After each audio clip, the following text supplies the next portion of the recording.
fail forward, learn from the failure, figure out what you can do different, and just take the wins and keep building forward. The hardest part of it is releasing control. The control to feel like, this relationship has to go the way that I want it to go.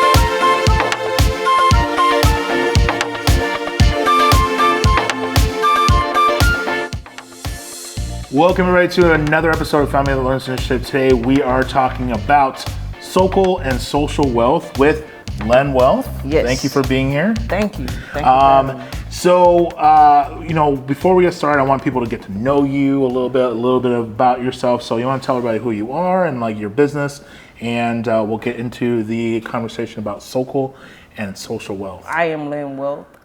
I am the founder and CEO of Radical Ventures Group, a venture development firm, as well as Wealth Fashion. Wealth Fashion is a athleisure apparel company that promotes legacy and inheritance through apparel. Perfect. And so why was it important for you to create this business? It was important to create this business because a lot of people see wealth as only being something that's financial, as opposed to the seven spirits of wealth, which are your physical wealth, your mental wealth, your soulical wealth, your spiritual wealth, community, influential, as well as generational wealth. Perfect. And what inspired those seven spirits? During my period of time where I was unpacking or growing my intellectual wealth, I came across Dr. Miles Monroe, and he talked about the seven spirits of wealth. And it started to change my thought construct when it comes to building wealth for myself. Perfect. So today we're talking about Soulical and Social. Soulical is something I've been struggling to say for the last week now. But I think it's super important that we kind of break down both of them and then kind of talk a little bit about, what does it mean to you, and how can people actually turn it into a actual meaningful, I would say, how to turn it into a meaningful plan for themselves to better themselves. And I think that's super important. Right. So the first one, Soulical Wealth, which is Soulical, or Soulical, I believe, Soulical? Yes, yeah. Soulical. Okay, perfect. So what is that? Well, give me a definition. Well, Soulical wealth is your combination of intellectual wealth and emotional wealth. Okay. And what are the difference between emotional wealth and intellectual wealth? The difference between emotional wealth and intellectual wealth is where your emotions are being in a space where you can clearly articulate where you are, how you are in a present moment emotionally. Perfect. And what is intellectual wealth? Intellectual wealth is it has everything to do with the ways that we consume by ears and by our eyes. It's the information that you receive, the things that are poured into you to be able to navigate your life as far as your purpose is concerned. Perfect. So it's kind of like just being able to, whatever you are feeling or whatever you know or you've learned, being able to articulate those things and put it out there in the world. Exactly. Perfect. And then so when you found out about emotional and intellectual wealth, what is the starting part? What did you do to get started? Right. And then how did you maintain it, and how has that affected you? Right. Well, I got to be honest with you. The place where I started at, before I started my business, I was in pursuit of vengeance. Okay, go on. I was in pursuit of vengeance because I had experienced rejection with family members. I had experienced the black sheep kind of experience where it caused me to find myself in a space where a friend was like, if you want to tell anybody, basically get over it, you just be wealthy. You be successful in whatever your endeavor is. So it started me out on the path of let me learn the wisdom of others that have gone before me and achieve certain feats that I'm interested in achieving. So that caused me to read books as far as Rich Dad, Poor Dad. I actually have this book out now called Hungry for Success, but it's a gathering of all the quotes that I read over the past 7 years during my period of growth. To prepare me for the current space that I'm in now. So the the consumption of information, whether it be movies. There are certain things that people say in movies that you just that resonate with you. For example, with Pursuit of Happiness, Will Smith, he was like, if you have a dream, protect it. Yeah. You could take that in as intellectual wealth. If you ever listen to certain books or certain interviews, such as this, For sure. that resonate with your spirit, and you know that you want to continue to walk within this particular manner, you consume that information and you apply it to your day-to-day practices. Definitely. And me and Andre, when we did our video yesterday, we talked about like the importance of investing in yourself, and some of the investment is really learning how to like grow your knowledge, Right. And not just in the sense of like math or Right. writing, but even your emotional knowledge, Right, which I think is super important. Exactly. You got to know how to think, because if you don't know how to think, then you won't know how to respond. Exactly. And that's where the emotional wealth comes in. Once you know how to think, then you can be able to better identify, I feel anger, I feel a particular pain. And then the wealth part comes in when you ask yourself questions. Why do I feel this way? What actually triggered me to have this particular reaction in my emotions? Definitely. And what was the root cause of it? Something about this particular situation is familiar. I experienced this as a child. This impacted me this way. Let me go back to that and plug that hole, because at the point where you're not addressing the things that you encountered, you basically are walking around with holes within you. So, like, you talked about, like, when you first started, it was about vengeance. Like, tell us, like, go a little bit more into that, because I think that's super important, because I think some people start a lot of things from the fact of, like, being told no or rejection. Right. And how did, like, tell us about that story, and like, is it still that kind of story, or has it changed, or like, so let's start with the beginning. How did it start? How did vengeance start? Okay, so vengeance started, I was about 19 years old, still navigating life, kind of in college, but still not know who I am. And I was asked to leave my mother's home because of my sexuality. So being in that space, I felt like everyone that I had held near and dear just basically turned their back on me while I hadn't even gotten my stride or figured out who I was or who I wanted to be. Yeah. So when I was in that place, anger is a driving force sometimes. If you allow it, it could drive you places that you never expect to go. But in that particular space, I knew that I needed information. Yeah. So I read. I was at the time in Birmingham, Alabama. I had relocated from Georgia, where and started to live with my godmother.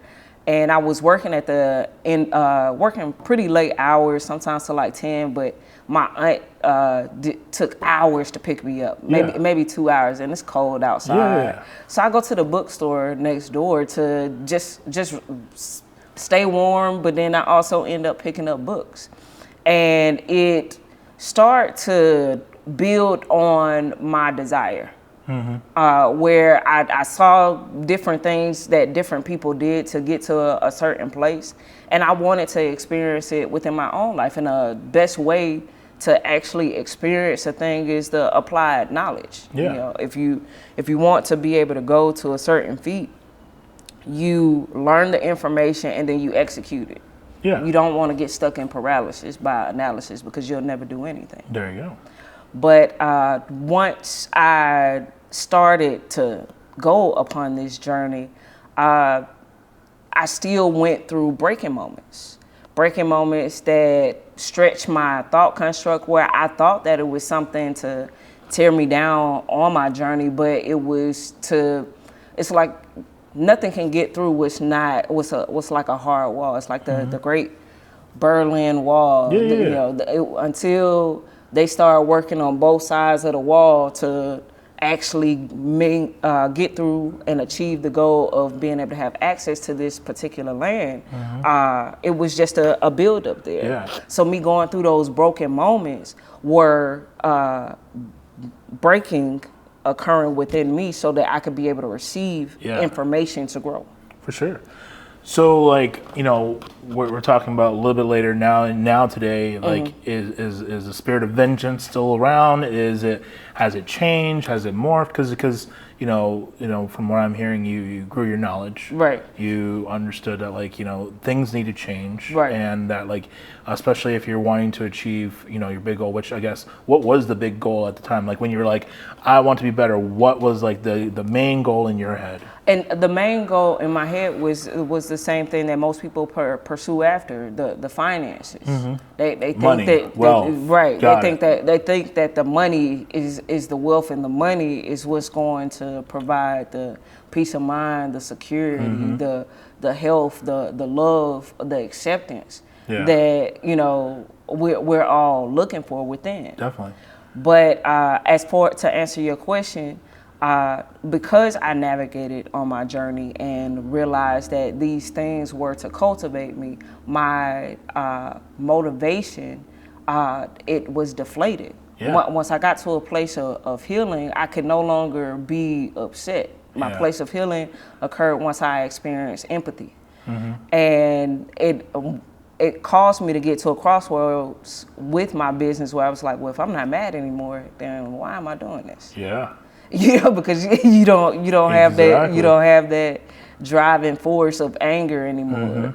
But it became about impacting my community by stating that healing is one of the sources of wealth. Yeah. You know, you want to have a abundance of joy. You want to have a abundance of peace. But you can't have that if you're not healed. Yeah. And if you still carry anger, still carry vengeance. And not saying that I don't get angry, because I'm human. Yeah. But to hold on to it, it doesn't stay with me. It comes to pass from me. For sure. I think that's one of the scariest, things that, like, people don't understand is, like, you, like, having money or having resources or having X, Y, and Z.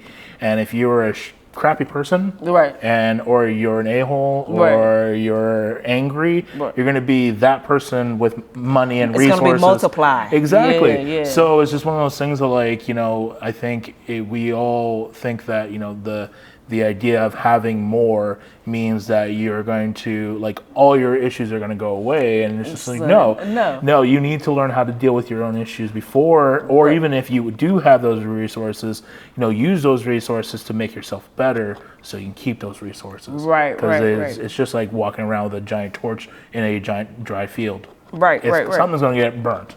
Exactly.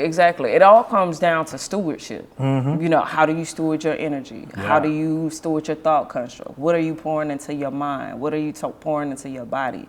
What manifests in your spirit? If all you watching is things that contribute to a negative emotion, and then you all of a sudden you wondering why this manifesting in your relationships. Yeah. You know, it's a reflection of what you're pouring into you. So that's why you need the soulical wealth, that intellectual wealth and that emotional wealth first, so that you can better manage and maintain your social wealth. Definitely. What was the hardest part about that entire journey of, like, because I'm assuming you're not done. Of course not. But what do you feel is, like, the hardest part of that entire journey? I say the hardest part of it is releasing control. The control to feel like, this relationship has to go the way that I want it to go, or that just because we disagree on what we disagree on, we don't agree on anything. Yeah. You know, releasing that thought construct of I have to be in control of how this particular relationship is navigated. I have to be in control, because we like to think that we're in control about life, but we wake up into a world that we have no knowledge of. Yep. You know, when you're born, you forget exactly where you were prior to getting to this current space. But you start to learn certain behaviors and certain information that better navigates you to whatever your purpose or mission is for your life. So with me, the hardest part is the ego. The control of feeling like I have to be in control of how things are, when they were already the way that they were when I got here. My responsibility is to be a problem solver, not the problem. Perfect. No, I love it. All right, so we're going from intellectual wealth, we're going from soulical wealth, now we're talking a little bit about social wealth. Now, this is a totally different as even though they sound the same. I call it Yeah. the so wealth. But what is social wealth, and how do we break that down? Okay, so social wealth is how you maintain relationships. You're only as wealthy as the relationships that you have and how you handle people. So if you're not good with people, and I often say, just because I'm introverted, I say that I don't like people, but that's honestly a lie. I do like people. I like being to myself a little bit more, but I do like people.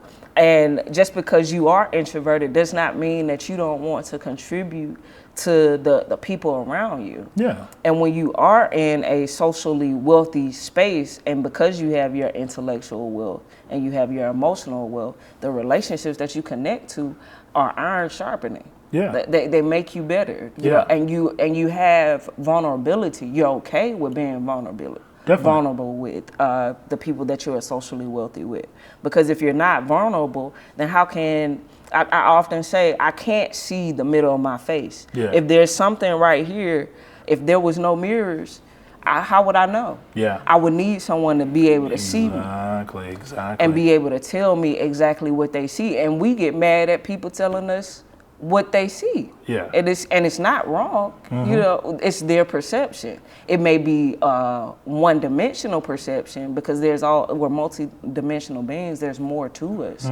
But this is still, if it's not something that you like to hear, then that means that it's an area that you need to work on. Yeah, and I think it's very important because I am very much an extrovert. I love going out and talking with people, but in the same sense, I am also one of those people that I have a tolerance, and I can go and see exactly 20 people today. I can interact with 20 random people. Once 20 hits, I'm like, I need my own alone time, y'all. I can't mess with you. I will be a hermit. I'll get angry. Not angry, but I'll get grumpy. Yeah, cranky. I'll be a little cranky man in the corner. So it's very interesting because I think it's just, I've understand my number. Right. I understand my ability of this is what I'm good at. Right. And people think that oh man, you're really good with talking with everybody. I'm I'm really good with talking to 20 people. I got am my limit. perfect with 20 people. If there was 25 people, someone's got to pick up the rest. I am very much that kind of person. So I think, you're right, especially in social situations, having that maturity to think that I know my limits. I know what I can offer. I'm not and I think that's also another thing is people go to events thinking I'm just going to go in and throw myself. And I've done that where I'm just I need to go to this networking event. It's 1,000 people. I think it was a Say Hey. And I don't know if you've been to Say Hey. It's No, I haven't. Hundreds of people. Okay. And they're all new to the city. So everybody's a little bit I don't know you, but I need to know you because I know nobody here. Right. And most of them are people of color. So it's I need to know you because you're a person of color. But I go to those things and I'm I'm gonna try to meet as many people. And I was probably at person 31, and I'm I really don't care what you're saying. I'm not listening to anything you're saying. I don't even care about your business card. I just need to get out of here. And it was just one of those things if I would have known that hey, there's a limit to my thing, I would have definitely maybe I should bring someone with me or have a buffer or and it makes it easier. And the same thing for someone who's extroverted or introverted, knowing that hey, I'm not good at starting a conversation, so maybe I should have someone who's really good at starting conversations, right? And then I can kind of be the wingman or something like that, right? And for me, I look for divine connections. There are some people that love to just go out and talk to everybody. Yeah.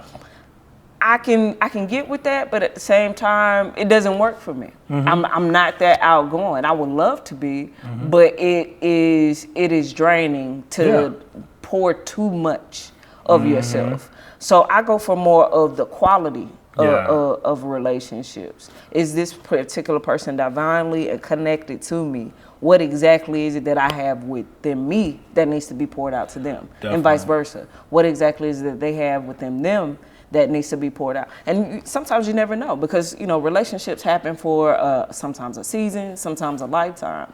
But whatever it is during that time, you'll know once it's manifested. For sure. But to go out and overgather is kind of like, it's like going to a place that's just throwing a whole bunch of baskets of loaves of bread or money, gold tokens on the ground. You just try to gather as much, and you got a lot, but you don't have a container. Yeah. It's like you can't compartmentalize it or put it anywhere to even transport it to the space. And if you take your hands off of it, something's gonna fall. So you're trying to hold on to more than you actually have at the time. Yeah, and I think a really good example of I want to say it's like throwing a bunch of kids, or actually not even kids, just anyone into an all-you-can-eat buffet of donuts. Like social media, I think that's what social media is all-you-can-eat of donuts. Because you think, I got 1,000 followers, I got 2,000 followers, and I got all these people that care about me, but then when no one's engaging, when no one cares about your new picture, or no one's commenting, or anything like that, or no one's even no one said anything or liked you for a couple days, and you're thinking, oh man, why doesn't nobody like me? What did I do? What do I got to do? And you're sitting there putting yourself in through depression. You're probably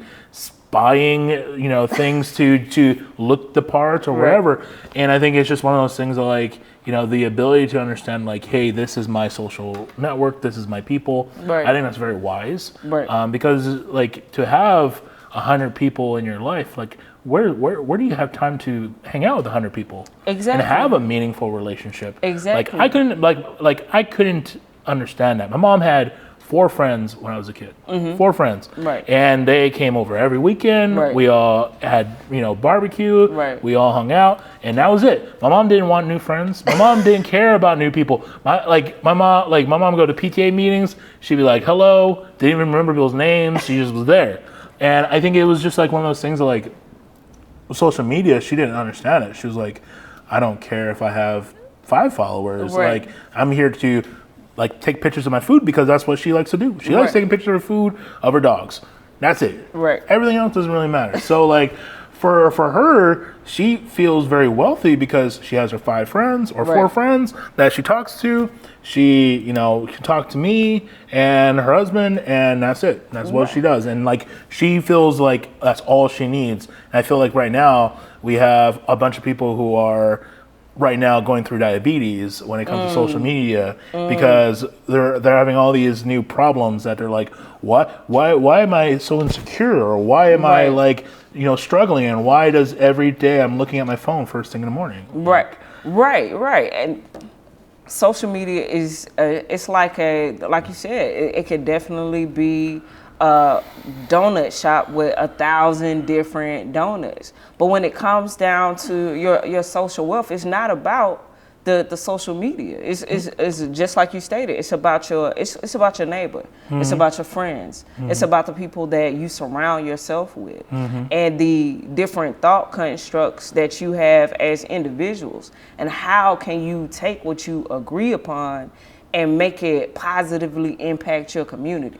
Exactly. That's if we're getting together, but there's nothing changing, then what exactly are we meeting for? 100%. Yeah. So we're gonna go, and here's a couple questions I have. Is so we're gonna go back to your 19-year-old self. Okay. And spirit of vengeance freshly in her heart. Right. What was something that you wish you could tell your 19-year-old self? What do I wish that I could tell my 19-year-old self? One advice. And there's probably 19-year-olds who are in the same boat. Right. They've either been rejected, they've not understood, probably not feeling loved, all these things. What is something that you wish you knew when you were 19 to get you through this? I would tell myself to forgive myself. I would tell myself to forgive others. And I would also tell myself to be gracious, to give myself grace and give others grace, to be imperfect. People, we all think that we have it figured out. We all think that we know exactly what's best for us. And the truth is, it's an experiment. Yeah. Life is a complete experiment, and you have to make decisions based off of the things that you learned over time, but it doesn't come until you experiment. So continue to experiment, continue to, fail forward, learn from the failure, figure out what you can do different, and just take the wins and keep building forward. Yeah, perfect. So my next thing is like, what's new? What's in the future for Len Wealth? Like, what are some things that you're currently working on, and what are some things that you want to, move forward with? What's new? I say the clothing line that I just recently produced is new. It's wealthoutlivs.com to see the new line, the new apparel.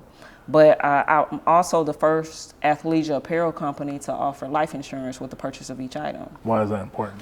Life insurance is important because it also contributes to your generational wealth. It outside of being able to bury the deceased loved one, it can impact generations if it is built upon. If we just start putting a little bit towards our community, we can revitalize fractured communities. And that's my next aim, is to create opportunities to revitalize fractured communities, whether that be through Radical Ventures Group offering luxury education opportunities, where we have a business plan party taking place soon. No one likes to do a business plan, it takes forever. But I figure we can do it as a group. You know what? Funny enough, that's like my favorite thing to do. Business, like I can spend 2 hours and give you a business plan on anything. It's like wow. It's my superpower. Now you gotta show up. You should have told me. Hey, next time. I got you. All right. So what is something that you're going to be that you really want to like work on for yourself? Like when we're talking about social, intellectual, what is something you're working on for yourself? For myself, I am working on my daily routine. After I figured out what my purpose is and started to walk in my purpose now, I just realized that the 7 spheres of wealth are basically my patterns for my daily routine. So working on my spiritual wealth requires prayer, meditation, reading, working on my intellectual wealth, gathering information or researching my history a little bit more. Working on my emotional wealth. I'm addressing traumas that I experienced from my past. Where with both of my parents were church sweethearts. People have high school sweethearts. My parents were church sweethearts. Very young, very immature, still trying to figure out how to be a man and how to be a woman. But that period of time impacted me. So now that I'm old enough to have my own voice, I'm finally speaking about those things. As well as working on my community wealth, the influential wealth. How do I impact people? How do I give people something that they'll never be able to pay me back for?